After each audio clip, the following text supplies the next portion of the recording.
अस्सलामुअलैकुम viewers and welcome to another video. इस video में मैं आपको बताऊंगा कि आपने एमएस वर्ड के अंदर एक बेसिक सी डिसेंट और अट्रैक्टिव रिज्यूमे किस तरह से क्रिएट करनी है जो कि जॉब वगैरह पे अप्लाई करने के लिए यूज़ की जाती है। तो यहाँ से चलते हैं एमएस वर्ड के अंदर। यहाँ मैं एमएस वर्ड का 2021 वर्जन यूज़ कर रहा हूँ। मोस्टली हर वर्जन में ये सब ऑप्शंस अवेलेबल होंगे जो मैं इस वीडियो में यूज़ करूँगा। तो सबसे पहले सेट करेंगे बेस जो कि यहाँ पर होती है पेज साइज़। लेआउट में जाकर साइज़ एडजस्ट करेंगे A4, मोस्टली यूज़ होता है A4। और मार्जिन यहाँ से कोई मार्जिन मुझे सूट नहीं कर रहा तो मैं कस्टम मार्जिन पे जाऊँगा और यहाँ से मैनुअली एडजस्ट कर लूँगा। टॉप कर देते हैं 0.3, लेफ़्ट एक ही रहने देते हैं क्योंकि बाद में फॉर्मेटिंग के दौरान शेप अप्लाई करेंगे डेकोरेशन के लिए। बॉटम को कर देते हैं यहाँ से 3 और तो राइट को कर दें 4, टॉप यहाँ से 2 कर दें। अब इतना काफ़ी है, ओके कर दें। अब सबसे पहले लिखेंगे टाइटल डॉक्यूमेंट का कि एक्चुअली डॉक्यूमेंट है क्या। तो यहाँ पर हम क्रिएट कर रहे हैं रिज्यूमे, तो मैंने यहाँ पर रिज्यूमे लिखा। मैंने यहाँ पर CV क्यों नहीं लिखा, तो उसके लिए आप इसी चैनल पर बनाई गई ये वीडियो देख सकते हैं। इस वीडियो में मैंने काफ़ी ईजी वर्डिंग में और स्टेप बाय स्टेप आपको समझाया है difference between CV and resume. तो इस वीडियो को आप देख सकते हैं, आपका काफ़ी हद तक कंसेप्ट क्लियर हो जाएगा। इसी चैनल पर जाकर आप इसको देख सकते हैं। चलते हैं एमएस वर्ड पे। तो सबसे पहले डाटा एंट्री की जाती है, कंटेंट एंटर किया जाता है, फॉर्मेट या आप कह लें डेकोरेशन बाद में की जाती है। तो अपने इस वीडियो को एंड तक ज़रूर देखना है। फॉर्मेटिंग के साथ और बहुत सी एडजस्टमेंट्स और सेटिंग्स करना सीखेंगे। तो सबसे पहले कर लेते हैं फॉर्मेटिंग। नेम लिखें, सबसे पहले नेम लिख दिया, फिर टैब प्रेस करें और यहाँ पर लिखें ईमेल। यहाँ पर मैंने एक डमी सा ईमेल लिख दिया, आप अपना ईमेल लिखिएगा। कॉन्टैक्ट लिख देते हैं आगे।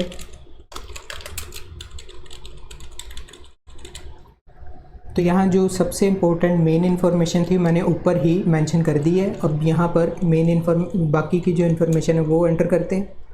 पर्सनल इन्फॉर्मेशन से शुरू करते हैं।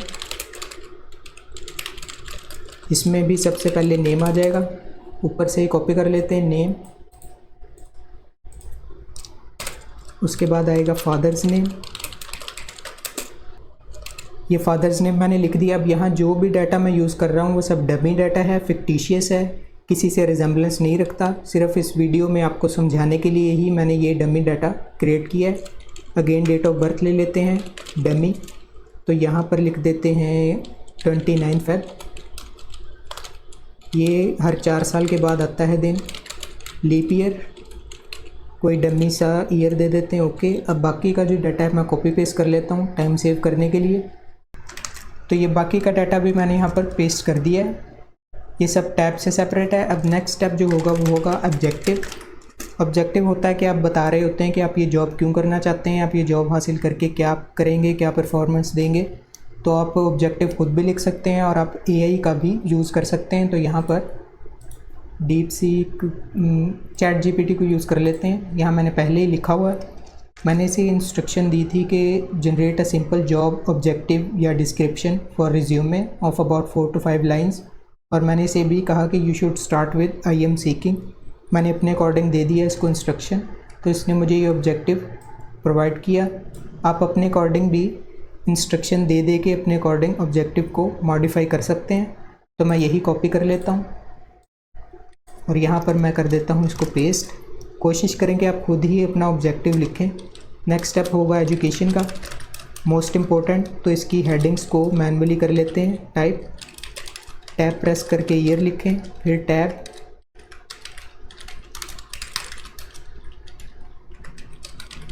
फिर टैब प्रेस करें और यहाँ पर लिखें कि आपने कहाँ से पढ़ा है, यहाँ अपनी कहाँ से अपनी क्वालिफ़िकेशन कंप्लीट की है।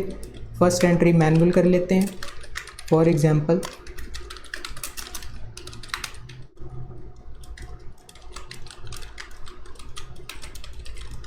अब यहाँ पर मैं कोई भी डमी सी यूनिवर्सिटी लिख देता हूँ। For example education university. हो सकता है इस नाम की यूनिवर्सिटी रियल लाइफ में एग्जिस्ट करती हो। बाकी की एंट्री कॉपी पेस्ट कर लेते हैं टाइम सेव करने के लिए। तो यहाँ पर मैंने बाकी की भी डाटा एंट्री कर ली है, डमी सा डाटा मैंने ले लिया। अब यहाँ मैं एक बात आपको बताऊँ, ये मैंने सबसे पहले जो मेरी सबसे फॉर एग्ज़ाम्पल लेटेस्ट यानी हाई क्वालिफ़िकेशन थी मैंने सबसे ऊपर लिखी है, उसके बाद उससे लोअर, उसके बाद उससे लोअर। फॉर एग्ज़ाम्पल अगर आप मास्टर हैं तो आप सबसे पहले मास्टर लिखेंगे, फिर ग्रेजुएशन, फिर इंटर, फिर मैट्रिक। इस तरह से आपने सबसे अपनी लेटेस्ट सबसे हाई क्वालिफ़िकेशन टॉप पर रखनी है। तो आपने टॉप से बॉटम सीक्वेंस में ही रहना है। इसी तरह से ही आप अपनी क्वालिफ़िकेशन यहाँ पर शो करनी है। और नेक्स्ट स्टेप लिख देते हैं यहाँ पर एक्सपीरियंस। अगेन वेरी इंपॉर्टेंट, अगर आपने कहीं पे काम किया है या अपनी क्वालिफ़िकेशन या स्किल्स के अकॉर्डिंग कोई एक्सपीरियंस गेन किया तो आप यहाँ पर ज़रूर मेंशन करें। ये एक प्लस पॉइंट हो सकता है और आपकी रिक्रूटमेंट के चांसेस जो हैं वो बढ़ सकते हैं। तो एक्सपीरियंस भी मैं यहाँ पर कॉपी कर लेता हूँ। तो यहाँ पर मैंने एक्सपीरियंस भी कॉपी कर लिया है। नेक्स्ट पॉइंट होगा कंप्यूटर एंड अदर स्किल्स। यहाँ जो भी आपके स्किल्स होंगे वो आप मेंशन करेंगे। इसे मैं कर लेता हूँ कॉपी। यहाँ पर मैंने स्किल्स लिख दी हैं और बाकी का डाटा मैं जो है कॉपी कर लेता हूँ टाइम सेव करने के लिए। तो यहाँ पर मैंने बाकी का भी डाटा लिख लिया, पर्सनल क्वालिटीज़, कम्युनिकेशन स्किल्स या हॉबीज़। आप यहाँ पर अपने मुताबिक भी आप चेंजेस कर सकते हैं, सीक्वेंस भी चेंज कर सकते हैं और ये पॉइंट्स भी आप चेंज कर सकते हैं अपने अकॉर्डिंग। तो यहाँ पर हमारा जो इतना भी डाटा था एंटर करने का वो कंप्लीट हो चुका है। अब बारी आ जाती है फॉर्मेटिंग की। तो सबसे पहला स्टेप होगा कि हम अपना जो डाटा है वो आप देख रहे हैं दूसरे पेज पे आ रहा है, इसे एक पेज पर ही एडजस्ट करने की कोशिश करते हैं। मैं एक स्टेप यूज़ करता हूँ, हो सकता है उसी से ही हो जाए। तो वो स्टेप होगा होम टैब में ही, यहाँ पर पैराग्राफ सेक्शन में लाइन एंड पैराग्राफ स्पेसिंग, यहाँ से आप स्पेस ऐड और रिमूव कर सकते हैं। तो मैं इसको यूज़ करूँगा 1.0। सबसे पहले कंट्रोल ए से डाटा सेलेक्ट करें सारा, उसके बाद यहीं पैराग्राफ सेक्शन में 1 पे क्लिक कर दें। ये आपका डाटा एक पेज पे आ गया। उसके बाद ये जो इनके बीच की स्पेस है ये भी मैं रिमूव करना चाहता हूँ, तो अगेन इनको सिलेक्ट करें और वहीं लाइन एंड स्पेसिंग में जाकर रिमूव स्पेस कर दें इस तरह। ओके, अब मैं चाहता हूँ यहाँ से इसको थोड़ा सा एंटर कर दें और ओके, इधर से भी। अब मैं चाहता हूँ ये जो मेन हेडिंग है इसके ऊपर मैं एक शेप अप्लाई करूँ, तो उसके लिए इंसर्ट टैब में जाएंगे और शेप ले लेंगे। सब वर्जन्स में शेप्स अवेलेबल होंगी, तो मैं यहाँ से रेक्टेंगल ले लेता हूँ। इसको मैंने लिया और यहाँ पर मेन हेडिंग पे इतना इसको ड्रॉ कर दिया। अभी इसने टेक्स्ट को छुपा दिया है, टेक्स्ट के ऊपर आ गई है। तो इसको टेक्स्ट के नीचे लाने के लिए यहाँ से आपने सेंड बिहाइंड टेक्स्ट पे क्लिक कर देना है। मैंने क्लिक कर दिया। अब आप इतनी भी शेप रख सकते हैं, लेकिन मैं इसको ड्रैग करके यहाँ तक ले आता हूँ और इसी तरह मैं सब पर यही शेप अप्लाई कर देता हूँ। यहाँ से कॉपी किया, पेस्ट किया, ऑब्जेक्टिव पे ले आया ड्रैग करके। अब इसी तरह मैं सब पे अप्लाई कर देता हूँ और आपसे बाद में मिलता हूँ।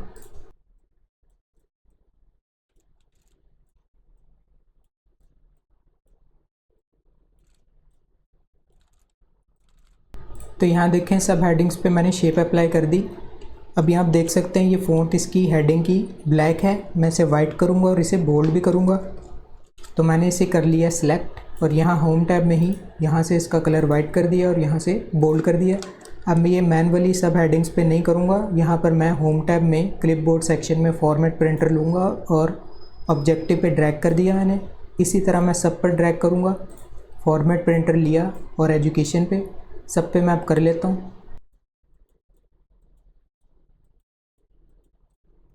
तो ये देखें सब हेडिंग्स के ऊपर कलर अप्लाई हो गया। अब यहाँ पर मैं चाहता हूँ ये जो डाटा है इसे टेबल में कन्वर्ट करूँ। अगर आप चाहते हैं ये डाटा टेबल में कन्वर्ट हो तो इसको सिलेक्ट करें, यहाँ इंसर्ट टैब में जाएं और यहाँ से टेबल में जाएं। यहाँ पे कन्वर्ट टेक्स्ट टू टेबल पे क्लिक करें। अब यहाँ पर इसने number of rows and columns identify कर लिए और यहाँ पर टैब भी सिलेक्ट कर लिया क्योंकि मेरा डाटा टैब से सेपरेट था। आप किसी और सेपरेटर से भी अपने डाटे को सेपरेट कर सकते हैं, जैसे सेमीकोलन, कॉलन या कॉम में से किया है तो इस पर क्लिक करें। अदर्स पे है तो यहाँ पर टाइप करें और इसे अदर पे क्लिक करें। मेरा टैब से सेपरेट है तो मैंने टैब पे क्लिक किया। अब मैं सिर्फ ओके करूँगा तो यहाँ देखें हमारा डाटा टेबल में कन्वर्ट हो गया।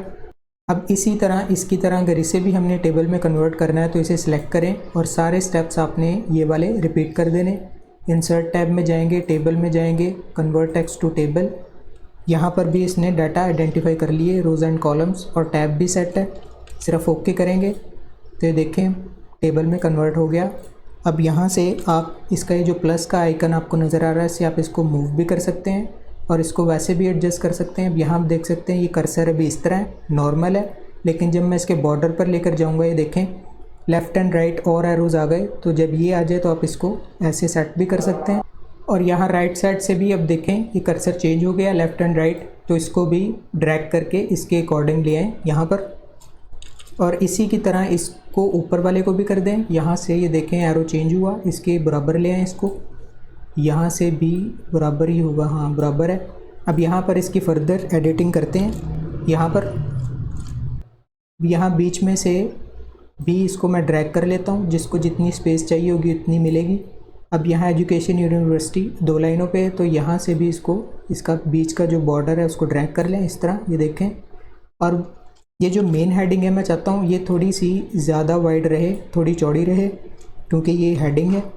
तो इसको मैं सिलेक्ट करता हूँ हेडिंग को, और यहाँ से फिल ऑप्शन में जाके होम टैब में इसको थोड़ा सा ब्लू कलर दे देता हूँ। इसको कर दें बोल्ड, और यहाँ से कर दें इसको सेंटर अलाइन। इसी तरह जो बाकी का डाटा है इसे भी सिलेक्ट करें और यहाँ से इसको हल्का ब्लू कलर दे दें इतना। ये अब अच्छा लग रहा है। तो हमारा जो रिज्यूमे था वो तैयार हो चुका है। अब यहाँ पर मैं एक शेप इंसर्ट करता हूँ। यहाँ से इन शेपली यही ले लेते हैं शेप, रेक्टेंगल इतनी, इसको ड्रैग कर लें नीचे तक इस तरह से। आप अपने अकॉर्डिंग भी कर सकते हैं जिस तरह आपको अच्छा लग रहा है करने में। अब इसको थोड़ा सा डेकोरेट करते हैं। यहाँ शेप इफ़ेक्ट में जाकर इसको ग्लो कर देते हैं थोड़ा सा इस तरह, ये अच्छा लग रहा है। आप अपने अकॉर्डिंग भी कर लें। अब यहाँ से इसका ये जो नेम है इसको बोल्ड कर दें कंप्लीट, थोड़ा सा इसका फ़ॉन्ट बढ़ा दें, यहाँ से 14 कर दें, 13 कर देते हैं, ओके। अब यहाँ से इनकी जो हेडिंग्स हैं इन्हें कंट्रोल के साथ सेलेक्ट करें और यहाँ पे इनको बोल्ड कर दें। यहाँ से थोड़ी सी स्पेस डाल दें,